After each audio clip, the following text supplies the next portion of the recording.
வணக்கம். நான் இந்த என்னோட சக்ஸஸ் ஸ்டோரீஸ் ஷேர் பண்ணுறதுல எனக்கு ரொம்பவே சந்தோஷம். ஆக்சுவலா எனக்கு மேரேஜ் ஆகி இப்போ 5 இயர்ஸ் ஆகுது. ஒரு 3 இயர்ஸ் வரைக்கும் பேபி பற்றி நாங்கள் பெருசாக எதுவும் யோசிக்கல. ஓகே, கடவுள் எப்போ கொடுப்பாரு அப்படிங்கிற மாதிரி ஒரு இதில் எங்களோட லைஃப் ரொம்ப ஹாப்பியாக போச்சு, நானும் என் ஹஸ்பண்டும். பட் அதுக்கப்புறம் எனக்கு ஓகே இன்னும் குழந்தை இல்லையே அப்படிங்கிற ஒரு வருத்தம் இருந்துகிட்டே இருந்துச்சு. ட்ரீட்மெண்ட் எடுத்தோம். ஈவன் 2 இயர்ஸ்க்கு அப்புறமே ட்ரீட்மெண்ட் எடுக்க ஆரம்பிச்சிட்டோம். பட் அப்போவும் பெருசாக எந்த ஒரு இதுவும் இல்லாமல் இருந்தது. டக்குன்னு எதுவும் சக்ஸஸ் ஆகாத மாதிரி இருந்தது. எப்போவுமே ரொம்ப வருத்தமாக இருந்துச்சு. என்னடா இது ரொம்ப தள்ளி போதே, நமக்கு இன்னும் ஒரு குழந்தை இருந்தால் நல்லா இருக்கும் இல்லை அப்படிங்கிறது கொஞ்ச நாள் கழிச்சு அது ஒரு ஏக்கமாகவே ஆயிடுச்சு. அதுக்கப்புறம் நான் ஒர்க் பண்ணிட்டு இருந்தேன்.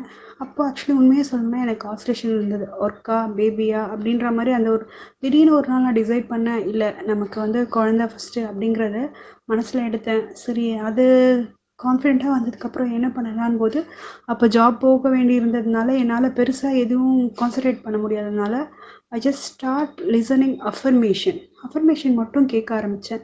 அது கூட எனக்கு பெருசாக இல்லை. ஒர்க்கும் பார்த்துட்டு வீட்லேயும் பார்க்கும்போது எனக்கு பெருசாக லா ஆஃப் அட்ராக்ஷன் ரிலேட்டடாக எதுவும் செய்ய முடியாமல் இருந்தது. எனக்கு இந்த லா ஆஃப் அட்ராக்ஷன் கான்செப்ட் ஏற்கனவே தெரியும். தட் சீக்ரெட் புக் மூலமாக தான் தெரியும். அதை நான் சில சின்ன சின்ன விஷயங்களுக்கு ஆல்ரெடி பண்ணியிருக்கேன். பட் அந்த டைமில் குழந்தைன்னும் போது எனக்கு அது அப்புறம் ஞாபகம் வந்துச்சு. ஓகே, நம்ம ஏன் இதை பண்ணக்கூடாது அப்படின்னு நினச்சிட்டு சரி, எனக்கு அந்த டைமில் எல்லாத்தையும் பேலன்ஸ் பண்ண முடியலன்னு போது ஜஸ்ட் அஃபர்மேஷன், ப்ரெக்னன்சி ரிலேட்டட்னா அஃபர்மேஷன் வீடியோஸ் மட்டும் ஆடியோ ஃபார்மேட்டில் டவுன்லோட் பண்ணி வச்சுட்டு இது கூட எப்போ கேட்போம் அப்படின்னா நைட்டு தூங்கும்போது எல்லா வேலையும் முடிச்சுட்டு நான் தூங்க போகிறேன், கன்ஃபார்ம் தூங்க தான் போகிறேன்னும் போது ஜஸ்ட் மொபைலில் அதை வந்து ரிப்பீட்டடில் போட்டுட்டு வச்சுட்டு தூங்கிடுவேன். அது திரும்ப திரும்ப திரும்ப திரும்ப ஜஸ்ட் ரிப்பீட்டடாக அந்த ஆடியோஸ் வந்து ஓடிட்டே இருக்கும். திரும்ப எப்போ நான் முடிச்சுக்கிறேனோ அப்போ வந்து ஆஃப் பண்ணிடுவேன். நான் அதை மட்டும்தான் பண்ணேன். பெருசாக நான் அதை தவிர்த்து வேறு எதுவுமே பண்ணவே இல்லை.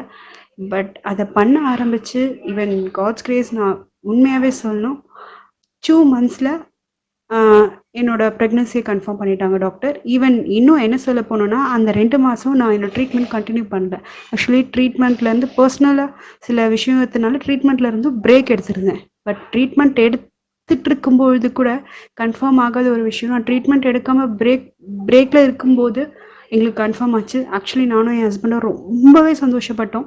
எவ்வளோ பெரிய விஷயம் இல்லை இது அப்படின்னு சொல்லிட்டு. நான் அப்போது அவர்கிட்ட சொன்னேன், இல்லை சப்கான்ஷியஸ் மைண்டில் அந்த அஃபர்மேஷன்ஸ் எல்லாம் என்னோட மனசில் பதிஞ்சது இதுக்கு ஒரு முக்கியமான காரணமாக இருக்கும்னு நான் 100% நம்புகிறேன் அப்படின்னு அவரும் ரொம்ப சந்தோஷப்பட்டாங்க. இப்போது என்கிட்ட அழகாக 2 மந்த்ஸில் ஒரு அழகான ஒரு குழந்தை எங்கள் கூட இருக்குது. எங்களுக்கு அவ்வளோ சந்தோஷம். நாங்கள் எல்லாருக்கும், எங்களை சுற்றி இருக்க எல்லா விஷயத்துக்கும் நாங்கள் தேங்க் பண்ணுறோம். உண்மையாகவே ரொம்ப ரொம்ப ரொம்ப சந்தோஷமான ஒரு விஷயம். அதில் இன்னொரு பியூட்டி என்ன அப்படின்னா, ஆக்சுவலி நான் கொஞ்சம் ஃபேட்டாகவே இருந்தேன். ஸோ என்னை பார்த்த எல்லாருமே என்ன சொன்னாங்க அப்படின்னா, உனக்கு வந்து நார்மல் டெலிவரி பாசிபிளே இல்லை, கண்டிப்பாக சிசெஷன் தான் நடக்கும், சிசேரியன் தான் நடக்கும் அப்படின்ற மாதிரி சொல்லும்போது நான் ஓகே, எனக்கு பெருசாக எப்படி இருந்தாலும் எனக்கு குழந்தை நல்லபடியாக இருந்தால் போதும், அது மட்டும்தான் தோணுச்சு தவிர்த்து பெருசாக நான் வேறு எதையும் யோசிக்கவே இல்லை. என் ஹஸ்பண்ட் உட்பட அவர் கூட அதை சொன்னார். ஒரு 5th மந்த் ஆகும்போது 5th மந்த் வரைக்கும் பேபி நல்லபடியாக இருக்கணும்னு எல்லாரும் நினச்சாங்க. 5th மந்த் ஓகே, பேபி எல்லா வகையிலும் ஹெல்த்தியாக இருக்குன்றது தெரிஞ்சிருச்சு. தெரிஞ்சதுக்கப்புறம் இல்லை உனக்கு சிசேரியன் தான் ஆகும்போது எல்லாரும் சொல்லும்போது எனக்கு மனசில் தோணுச்சு, ஏன் ஃபேட்டாக இருக்கேன். இன்னொன்று வந்து age factor, I am 32+. So age ஃபேக்டரும் எல்லாரும் சொன்னாங்க. அப்போ ஏஜ் ஃபேக்டரும் இதுவும் இருந்தால் தென் சிசேரியன் தான் ஆகணுமா, ஏன் நார்மல் ஆகக்கூடாதா, ஒய் நாட் மீ அப்படின்றது எனக்கு தோணுச்சு. தென் அகைன் எனக்கு கை கொடுத்தது அஃபர்மேஷன் தான். பிகாஸ் ப்ரெக்னெண்ட்டாக இருந்ததுனால நான் பெருசாக, ஏன்னா நான் ரொம்ப நாள் கழிச்சிருந்ததுனால பெருசாக எக்ஸசைஸ் அதெல்லாம் நார்மலுக்காக நான் பெருசாக யோகா இது அதுன்னு பண்ணணும்னு நினைக்கல. ஏன்னா பேபி சேஃபாக இருக்கணுன்ற ஒரு மைண்ட் செட் எனக்கும் இருந்ததுனால என்ன பண்ணணும்னு நினைக்கும்போது அகைன் அஃபர்மேஷன்ஸ் எனக்கு வந்து நெட்டில் சர்ச் பண்ணும்பொழுது தமிழ்லேயே நார்மல் டெலிவரி, சுகமான ஒரு குழந்தையை பெற்றெடுக்கிறதுக்கான அஃபர்மேஷன் கிடச்சிச்சு. அகைன் இதே ப்ராசஸ் நான் பண்ணேன்.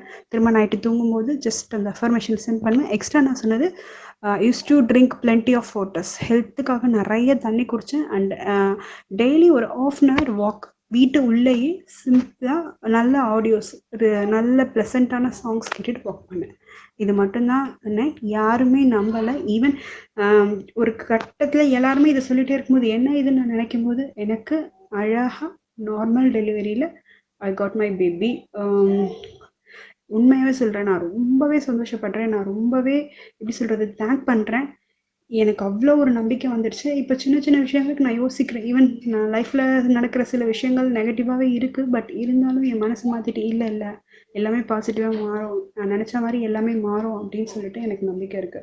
Thank you so much. And உங்களோட சேனலுக்காக நான் எப்பலாம் வந்து ரொம்ப வந்து ஸ்லோ டவுன் ஆகுறேனோ, எப்பலாம் வந்து ஐயோ! என்னடா இது அப்படின்னு நெனைக்கிறேனோ, உங்களோட சேனல் எனக்கு பெரிய நெறைய உங்க சேனல்லேருந்து கிட்டத்தட்ட ஆல்மோஸ்ட் ஒரு 15லேருந்து 20 ஆடியோஸ் நான் ஆடியோ ஃபார்மேட்டில் டவுன்லோட் பண்ணி வச்சுருக்கேன். நான் எப்போல்லாம் வந்து அப்படியே ஃபெட்டப் ஆகுறேனோ, இல்லை நெகட்டிவாக யோசிக்கிறேனோ, என்ன பண்ணணும்னு நினைக்கும்போது, I just listen your audios. ஏதாவது ஒரு அஃபர்மேஷன் ஆடியோவாக இருக்கலாம், இல்லை நீங்கள் வந்து நிறைய இன்ஸ்பிரேஷன் ஆடியோஸ் கொடுத்துருக்கீங்க, இல்லை அந்த மாதிரி இன்ஸ்பிரேஷன் ஆடியோ, இல்லை அஃபர்மேஷன் ஆடியோ, இல்லை லா ஆஃப் அட்ராக்ஷனுக்கு ஏதாவது ஒரு ப்ராசஸ்ன்னு கொடுத்துருப்பீங்க. ஸோ அந்த ப்ராசஸை நான் பண்ண ஆரம்பித்தேன். I am really thank you so much for the channel. உண்மையாகவே ரொம்ப ரொம்ப ரொம்ப நன்றி இந்த சேனலுக்கு.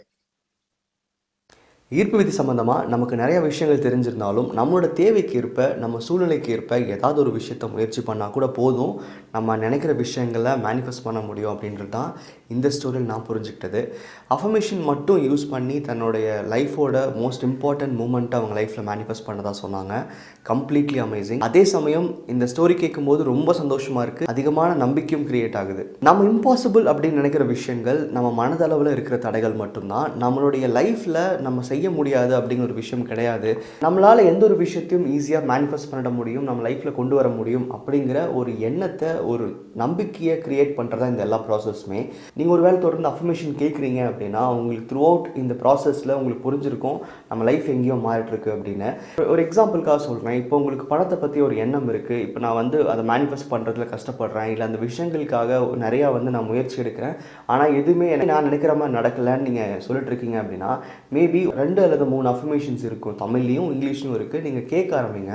கண்டிப்பாக இன்றைக்கி நீங்கள் பணத்தின் மேலே வச்சுருக்கிற ஒப்பீனியனுக்கும் ஒரு 10-15 டேஸ்க்கு அப்புறமா, இல்லை மேபி ஒரு 1 மந்த் எடுத்துக்கோங்க, அதுக்கப்புறமா உங்களுக்கு இருக்கிற அந்த எண்ணங்களுக்கும் நிறைய வேறுபாடு இருக்கும். காரணம் என்னென்னா, அஃபர்மேஷனை பொறுத்த வரைக்கும் இவ்வளோ நாளாக உங்கள் லைஃப்பில் கற்றுக்கிட்ட விஷயங்கள், நீங்கள் புரிஞ்சுக்கிட்ட விஷயங்கள் எங்கேயாவது ஒரு இடத்துல எதிர்மறையான எண்ணங்களோடு இருந்துச்சு அப்படின்னா அதை அஃபர்மேஷன்ஸ் கண்டிப்பாக கிளியர் பண்ணும். ரிப்பீட்டட் மூடில், அதாவது திரும்ப திரும்ப ஒரு அஃபர்மேஷன் கேட்கும்போது எதிர்மறையாக நீங்கள் நினச்சிட்டு இருக்கிற விஷயங்களை நீங்கள் வேறு மாதிரி பார்க்க ஆரம்பிப்பீங்க. அதுதான் அஃபர்மேஷனை பொறுத்த வரைக்கும் உங்களுக்கு கிடைக்கிற பெனிஃபிட்னு சொல்லுவேன். கிராட்டிடியூட் எழுதுறதோ, இல்லை வந்து நீங்கள் 55x5 இந்த ப்ராசஸ் பண்ணுறதோ, இல்லை வேறு எந்த விஷயம் பண்ணுறதும் பார்த்தீங்க அப்படின்னா உங்களுடைய எண்ணங்களில் புதுசாக ஒரு நல்ல எண்ணத்தை விதைக்கிறதுக்கும் நீங்கள் எதிர்பார்க்குற விஷயங்கள் மேலே நம்பிக்கையை உருவாக்குறதுக்கும் நம்ம யூஸ் பண்ணுறோம். அப்படின்னா அஃபர்மேஷனை பொறுத்த வரைக்கும் நீங்கள் ஆல்ரெடி சேர்த்து வச்சிருக்கிற எதிர்மறையான எண்ணங்களை அழிக்கிறதுக்காக தான் யூஸ் பண்ணுறோம். அடுத்தடுத்த வீடியோவில் 55x5 ப்ராசஸ் ட்ரை பண்ண சில பேர் வந்து எங்கிட்ட சக்ஸஸ் ஸ்டோரி ஷேர் பண்ணியிருக்காங்க, அதையும் உங்க கூட நான் ஷேர் பண்ணுறேன். அப்படி நீங்கள் அஃபர்மேஷனால் என்ன உங்களுக்கு பெனிஃபிட் கிடைச்சது அப்படின்றத கீழே கமெண்ட் பண்ணுங்கள். உங்களுக்கும் ஒரு நல்ல சக்ஸஸ் ஸ்டோரி இருக்குது, அது மற்றவங்க இன்ஸ்பயர் பண்ணணும்னு நினச்சிங்கன்னா என்கிட்ட ஷேர் பண்ணுங்கள். நன்றி.